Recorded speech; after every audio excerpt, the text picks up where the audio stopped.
Hola chicos, espero que estén súper bien el día de hoy.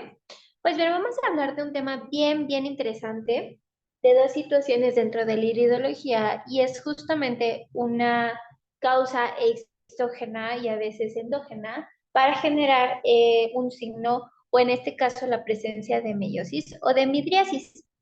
Ahora bien, para hablar de este tema, creo que es bien importante que uno comprenda cómo funcionan los fármacos dentro del cuerpo. Entonces vamos a hablar justamente de este tema muy por encimita, pero es una introducción que creo que les va a servir de mucho. Entonces vamos a tener como definición que un fármaco es toda sustancia de tipo químico utilizada en el tratamiento, curación y prevención o incluso el diagnóstico de una enfermedad para, en este caso, evitar la aparición de un proceso fisiológico no deseado. Por ejemplo, el vómito es un proceso fisiológico en donde nuestro cuerpo está buscando una ruta pues sí, una ruta de escape o de eliminación de algo interno, ¿no?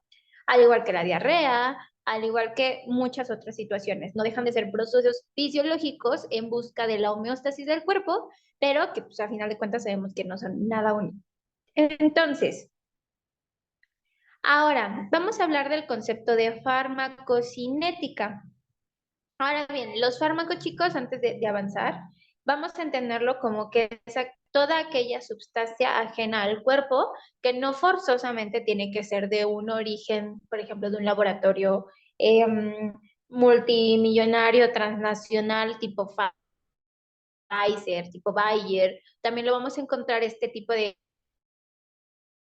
estos efectos en productos naturales. Ahí tenemos, por ejemplo, el tema de el cannabis, etcétera y etcétera, el peyote, bla. Entonces, la farmacocinética nos va a hablar de la medición temporal y la concentración a nivel plasmático de este producto bioquímico en el cuerpo. Es decir, cuánta cantidad por cuánto tiempo voy a tener yo a nivel plasmático.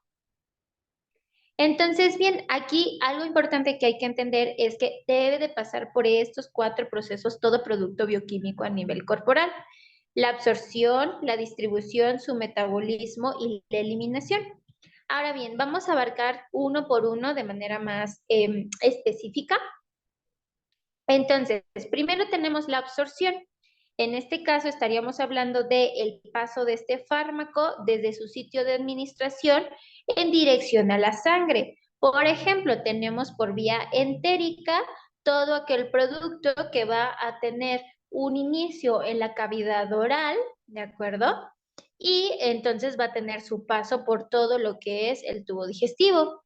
También tenemos aquellos que son administrados, por ejemplo, vía venosa, arterial, intramuscular, rectal, ocular, sublingual, óptica, etcétera. Y hay factores que influyen en su absorción, es decir, desde su presentación, no es lo mismo una cápsula, ¿de acuerdo? De celulosa que una de gel, que un comprimido, que un jarabe, que un tónico o vía inyectable, no es lo mismo en el torrente a nivel venoso que a nivel arterial, que a nivel muscular, ¿ok? Entonces, bien, aquí vamos a tener el concepto bien importante de la biodisponibilidad, chicos. ¿Por qué esto es importante? Imaginemos que mi paciente llega a consulta con una midriasis, que más adelante vamos a ver sus subclasificaciones. No es lo mismo el síntoma que vamos a tener o el signo que vamos a tener en este caso cuando el producto que consumió fue hace 5 minutos que el que fue hace 2 horas, que el que fue hace 24 horas. Y esto justamente también va de la mano de la biodisponibilidad. Esta es la fracción inalterada de este fármaco o de este bioquímico que llega a la circulación sistémica y que produce un efecto. Se los reduzco de la siguiente manera. Imaginemos que yo tengo una cápsula de aproximadamente 1 gramo. Esta cápsula yo la voy a administrar evidentemente por vía entérica. Entonces la cápsula tiene que pasar por la degradación de la saliva, viajar en este caso por el esófago, sobrevivir a los jugos gástricos a nivel estomacal, pasar entonces, después de este proceso, a nivel intestino delgado. Digamos que ahí se abre la cápsula. Entonces, el intestino delgado empieza a absorber el principio activo del fármaco y esto se transmite a través de la sangre, pero el hígado genera una fase, la primera fase del hígado, que es un proceso enzimático que inactiva justamente todo aquello ajeno al cuerpo. Evidentemente, el hígado no es como que pueda filtrar toda la sangre al mismo tiempo. Entonces, por eso, solo una pequeña fracción es la que es inhabilitada. Y de este gramo, digamos que yo estoy aprovechando de mi fármaco bueno, 500 miligramos, ¿de acuerdo? A eso se refiere la biodisponibilidad.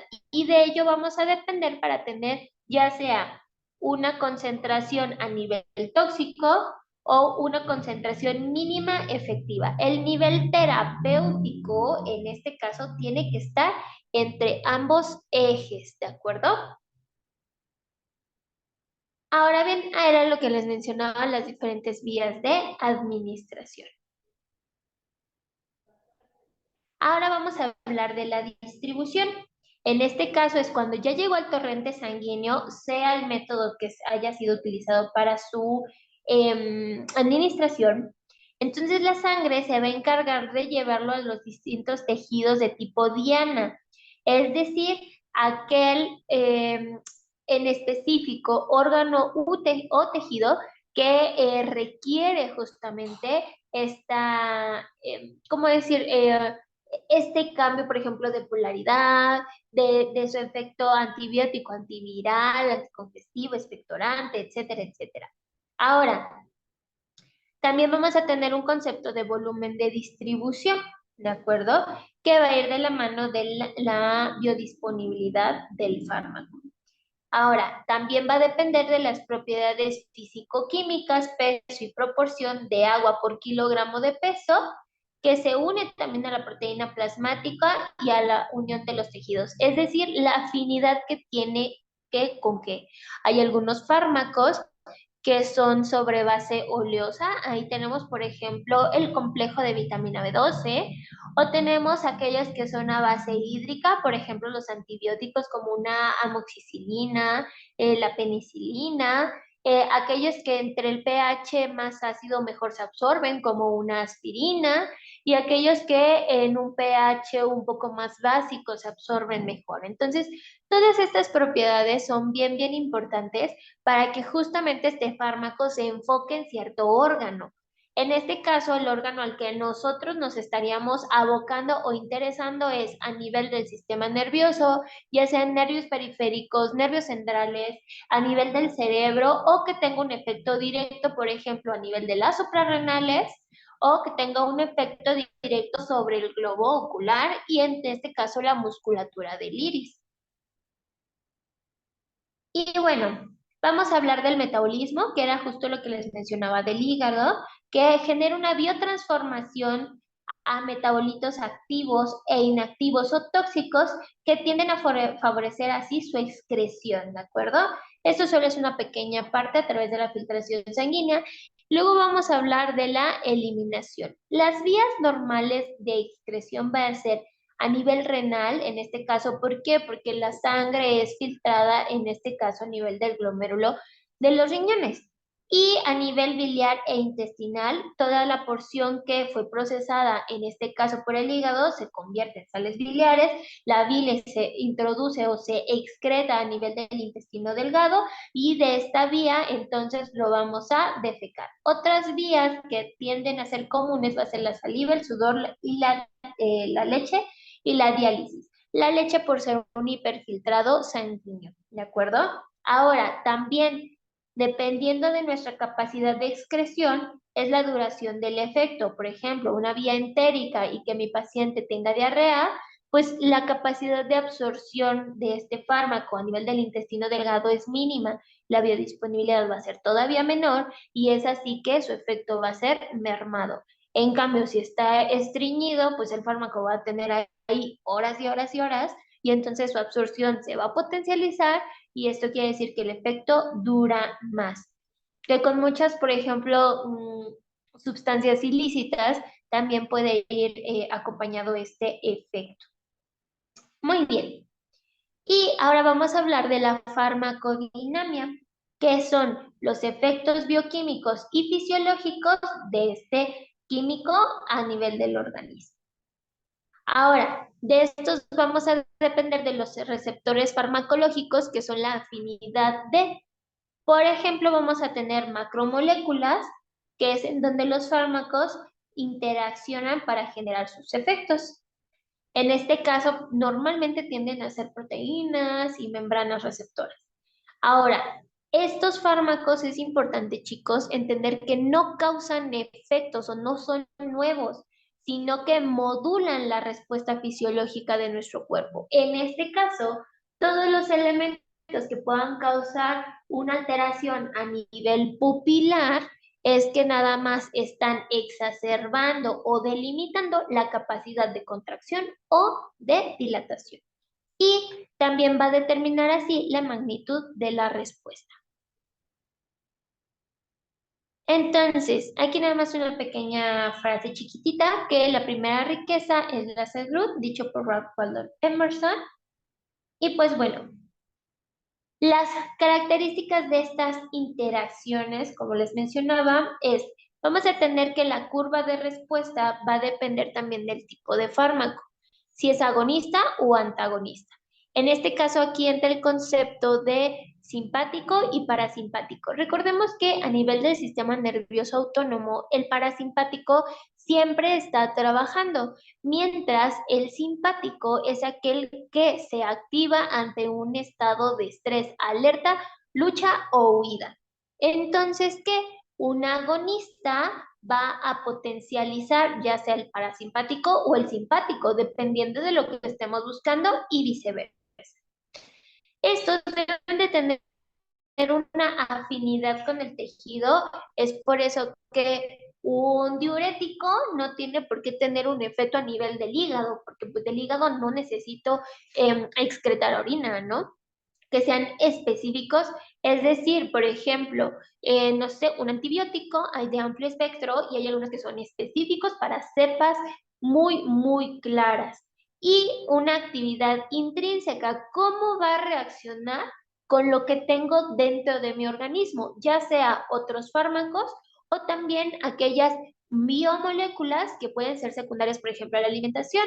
En alguna ocasión yo estaba predicando con una oncóloga y decía que, por ejemplo, lo que es la toronja, no se recomienda cuando hay farmacodependencia porque genera un proceso enzimático que inactiva o merma la capacidad de absorción de los fármacos. Entonces, a nivel oncológico es de tener mucho, mucho, mucho cuidado, ¿de acuerdo, chicos?